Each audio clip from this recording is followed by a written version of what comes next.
جبت لكم النهاردة طريقة تقديم أطباق فاكهة.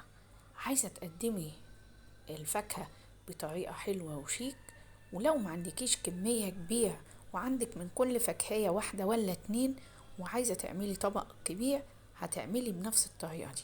أي نوع فاكهة، مش شرط اللي هي بتقدمه، بس احنا بناخد الأفكار ونقدر ننفذها في أي نوع فاكهة يعجبنا.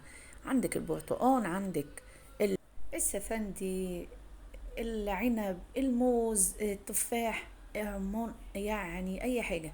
هي هنا مستخدمة الكيوي والبرتقال والعنب، ومستخدمة الرمان كمان والخوخ. يعني اي فاكهة هي بتبقى عندك انت تقدري بطريقة بسيطة كده تقدمي طبق ويبقى شكله حلو. لو عندك اطفال هتقدري تاخدي لهم من الطبق من كل نوع، قصدي قطعة أو قطعتين، وبتقدميهم لطفلك. لو بصينا كمان للقيمة الغذائية اللي في الفواكه دي، كلها مفيدة جدا جدا لجسمنا وجسم أطفالنا. بتقوي المناعة وبتساعدنا في علاج فقر الدم. في ناس كتير بتبقى عندها نسبة الأنيميا عالية جدا وبتبقى ضعيفة. الفاكهة دي بتدخل نسبة حديد وفيتامينات قوية جدا في جسمك، وخصوصا الكيوي والرمان.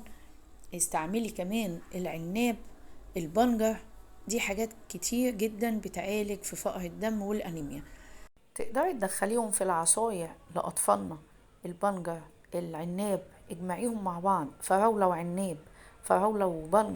الحاجات دي بتقوي المناعة وترفع نسبة الأنيميا عند الجسم. وفي نفس الوقت الطفل بيحب جدا العصاير، فبدل ما بتشتري له عصاير من بره، انت تقدري تعملي له الحاجات في البيت. مجموعة العصاير دي بتبقى نظيفة وأسهل بكتير من المواد الحافظة والحاجات اللي بنشتريها من بره. مجموعة الفواكه كمان لو قدمتها له بالطريقة دي هيحبها وياكلها، وهتبقى سهلة جدا عليه. أتمنى طبعا إن الفيديو يكون مفيد ليكم، ونكون بنقدم حاجة مفيدة. بتقدم لك هنا 5 أطباق مختلفة في التقديم والتشكيل، وعليكي في الآخر الطريقة السهلة والبسيطة انت بتقدميها. وكمان عليكي اختيار الفاكهة اللي مناسبة عندك واللي متاحة عندك. احنا قلنا قبل كده وفي فيديوهات كتير بقول احنا بناخده منهم الأفكار اللي نقدر نعمل بيها حاجة حلوة نفرح بيها نفسنا وأولادنا، وفي نفس الوقت على قد إمكانياتنا. فزي ما بقولك كده، انتي خدي الطريقة وخدي الشكل اللي يناسبك واللي يبقى سهل بالنسبة لك، ونعمله اللي احنا عايزينه، والباقي نركنه على جنب. بس هما ال5 اطباق احلى من بعض، وتقدري تغيري انتي في شكل الفاكهة بس وانواع الفاكهة اللي مناسبة ومتاحة عندنا. اتمنى طبعا ان احنا نكون بنقدم لكم حاجة مفيدة ونكون خفاف عليكم.